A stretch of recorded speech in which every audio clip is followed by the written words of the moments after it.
Baik, di sini saya Umi Mufida akan menjelaskan mengenai konsep rekayasa genetika, di mana rekayasa genetika merupakan suatu usaha memanipulasi sifat makhluk hidup untuk menghasilkan makhluk hidup dengan sifat baru sesuai dengan yang diinginkan.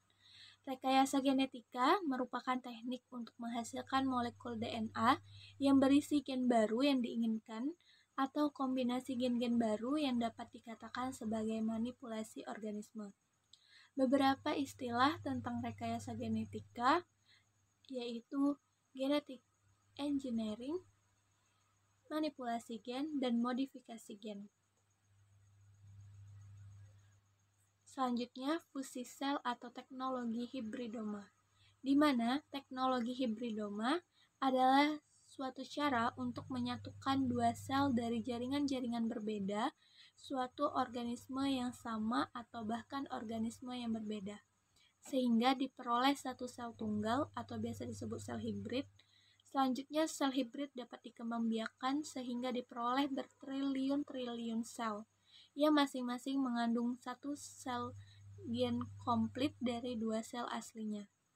Sebagai contoh, salah satu dari dua sel yang asli mungkin selnya ini berupa sel manusia, kemudian sel tersebut khusus mensekresikan produk yang berguna seperti antibodi atau hormon. Hormon atau antibodi disekresikan dalam jumlah sangat sedikit, karena hasil produksi dikendalikan mekanisme pengaturan sel yang normal. Jika sel tersebut dilebur dengan sel kanker atau sel yang tidak memiliki pengendalian normal terhadap pertumbuhan dan sintetis protein, maka produksi hormon atau antibodi secara dramatis meningkat. Peristiwa peleburan dua sel seperti tersebut menghasilkan sel hibrid yang biasanya dikenal sebagai hibridoma, yang artinya hibrid sama dengan sel asli yang dicampur, sedangkan oma adalah kanker. Bisa dilihat di sini, hibridoma yaitu penyatuan fusi dua sel yang berasal dari organisme yang berbeda. Sel akan mengandung campuran gen yang berasal dari dua sel yang berbeda. Ada beberapa hal yang digunakan dalam hibridoma, yaitu sel wadah, sel sumber gen, zat fusi gen. Sel wadah ini harus memiliki kemampuan membelah secara cepat, misalnya sel mieloma atau sel kanker. Sel adalah sumber gen, yaitu sel dengan gen-gen yang diinginkan. Zat fusi gen adalah zat-zat yang memicu terjadinya penggabungan sel, medan listrik tambah polietilin glikol tambah dimetil sulfoksida. Pemanfaatan hibridoma ini juga telah banyak digunakan untuk memproduksi hormon maupun antibodi. Dalam pembuatan antibodi monoklonal. Jadi terdapat dalam proses pembuatan antibodi monoklonal ini ada beberapa istilah yang harus diketahui seperti antibodi dan antigen. Antibodi adalah protein yang dihasilkan oleh limfosit B di dalam tubuh, sedangkan antigen adalah partikel-partikel asing yang berupa bakteri, jamur, virus, atau protein asing yang masuk ke dalam tubuh yang nanti akan dikenali oleh antibodi untuk dilawan. Nah, dalam pembentukan antibodi monoklonal hanya mengenali dan melawan satu jenis antigen tertentu saja, sehingga nanti antibodi monoklonal ini akan dihasilkan dari pengklonan sel hibridoma. Nah, pemanfaatan hibridoma dalam pembuatan antibodi monoklonal telah dimanfaatkan dalam banyak kegunaan seperti tes kehamilan, mengikat dan menonaktifkan racun, transplantasi organ, meningkatkan imunitas tubuh, pengobatan kanker, AIDS, hepatitis, malaria, lepra, trypanosomiasis, dan leishmaniasis. Nah, berikut ini ada beberapa cara kerja dari antibodi monoklonal dari cara pembentukannya, di mana pertama, hewan dari kelompok mamalia itu disuntik dengan antigen. Misalnya hewan-hewan dari kelompok mamalia yang biasa digunakan seperti tikus putih atau mencit. Nah, kemudian akan disuntikkan antigen yang berasal dari penyakit manusia.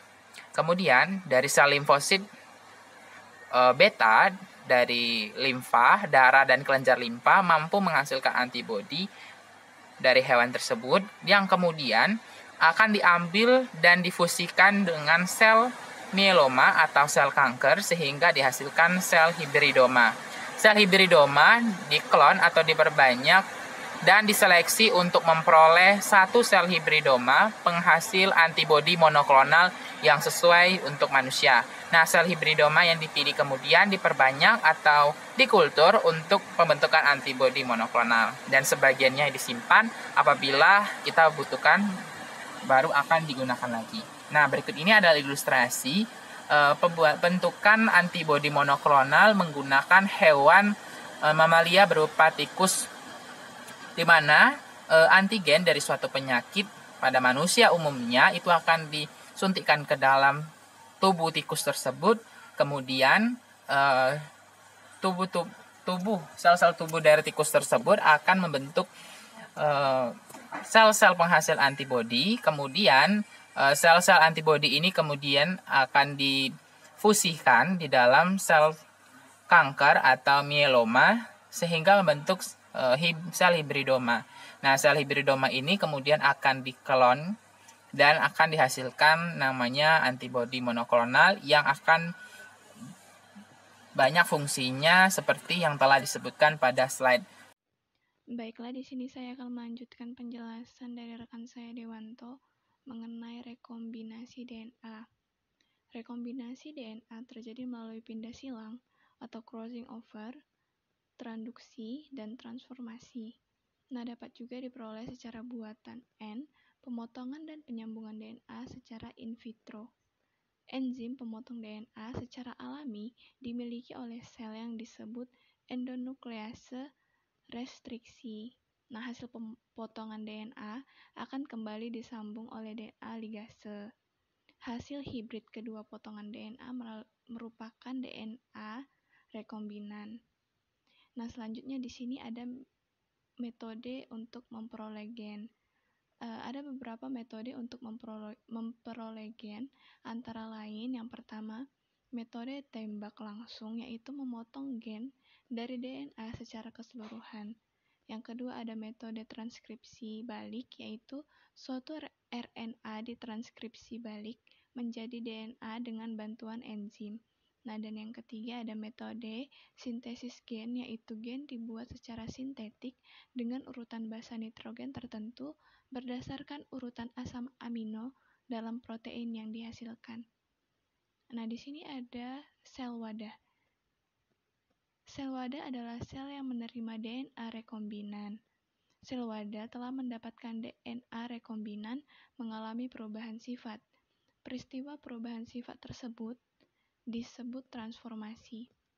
Umumnya, bakteri E. coli dimanfaatkan sebagai sel wadah dengan alasan sebagai berikut. Yang pertama ada tidak mengandung gen yang membahayakan. Yang kedua, mudah dimasuki plasmid. Yang ketiga, mudah diperoleh dan mudah dipelihara. Dan yang terakhir, cepat berkembang biak. Sekian dari saya. Ini di sini saya akan melanjutkan materi dari teman saya, yaitu vektor pembawa gen sisipan. Maksudnya itu untuk memasukkan DNA rekombinan ke dalam sel wadah diperlukan vektor, misalnya virus dan plasmid bakteri. Vektor gen yang sering digunakan adalah plasmid bakteri. Nah, yang dimaksud dengan plasmid itu adalah rangkaian DNA non-kromosom yang berbentuk sirkuler. Beberapa sifat plasmid sebagai berikut. Yang pertama, dia berupa rangkaian DNA dan bisa bereplikasi. Yang kedua, dapat dipindahkan dari suatu sel ke sel lainnya. Transformasi yang dapat dipacu dengan pemberian ion CsCl atau disebut dengan cesium klorida. Yang ketiga itu sifat plasmid dalam sel indukan dapat diturunkan pada sel keturunannya. Nah, teman-teman bisa lihat itu ada gambar bakterial DNA dengan plasmid. Kalau yang bakterial DNA itu dia berwarna merah, kalau plasmid itu berwarna biru. Selanjutnya saya akan menjelaskan tentang kultur jaringan. Yang pertama,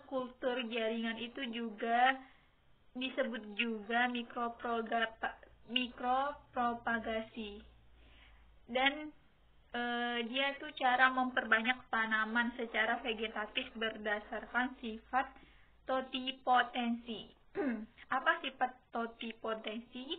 Yaitu kemampuan setiap sel tumbuhan untuk tumbuh menjadi individu baru yang sempurna.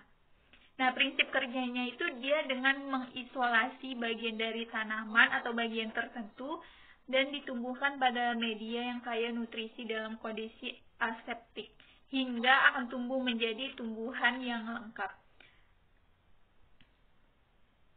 Nah, di situ apa yang maksud dengan explant? Explant itu bagian tumbuhan yang akan diatur. Saya akan tunjukkan gambar bagaimana cara kerja kultur jaringan. Nah, teman-teman bisa dilihat di situ dia ada explant, to explant, bagian tumbuhan yang akan dikultur. Nah, selanjutnya itu explant ditemukan pada sel-sel pada jaringan embrionik, dan selanjutnya itu explant akan tumbuh menjadi halus belum berdiferensiasi. Nah, selanjutnya halus dibiarkan tumbuh dan berdiferensiasi menjadi tumbuhan kecil lengkap atau plantlet. Nah, plantlet ini harus dipindahkan di wadah ukuran besar apabila sudah mencapai ukuran tertentu. Tuh teman-teman bisa dilihat, yang pertama itu explantnya itu dipotong, terus sel-selnya ditemukan adanya sel-sel di situ baru. Baiklah, materi selanjutnya saya akan menjelaskan tentang tanaman-tanaman yang merupakan hasil kultur jaringan.